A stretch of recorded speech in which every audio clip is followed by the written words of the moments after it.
When he's had problems in his first 100 days, President Trump has often used the same excuse. I and we inherited one big mess. But as time goes on, it'll be harder for Trump to blame the problems on his inheritance from Obama. The president has many challenges ahead, and he faces some of them very soon. Firstly, there are the promises he made on the campaign trail, and of course one was right at the top of the list. I want to build the wall. Building the wall isn't the first problem, it's raising the money. And Trump now says at a later stage he'll get Mexico to reimburse the US. But currently the diplomacy on that is going nowhere. Sanctuary for all! Trump's plan for a travel ban at first caused travel chaos. He tried two versions of an executive order, but they were blocked in the courts. There'll now be a long legal fight.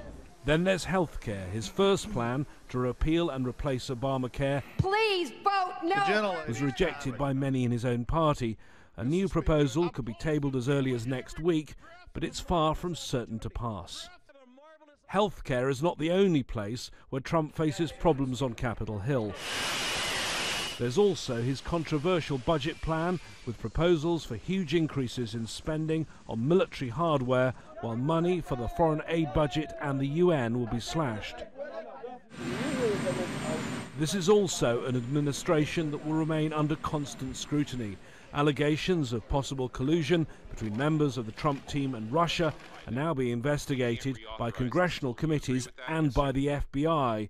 The inquiries are likely to cast a shadow for many months, and questions will continue to be asked about conflicts of interest by this businessman president. The past 100 days have been exhausting for everyone in political Washington, including those serving in the White House, and I can tell you myself, everyone who's been covering it all. But it's going to continue like this. President Trump's managerial style is constant and chaotic. The tweets sometimes start at 5 a.m. and the chaos is quite deliberate. It's his way of doing what he said he was going to do, disrupting Washington. This is still a city in political shock, struggling to adapt to the new president's unique way of doing business. James Bays, Al Jazeera, Washington.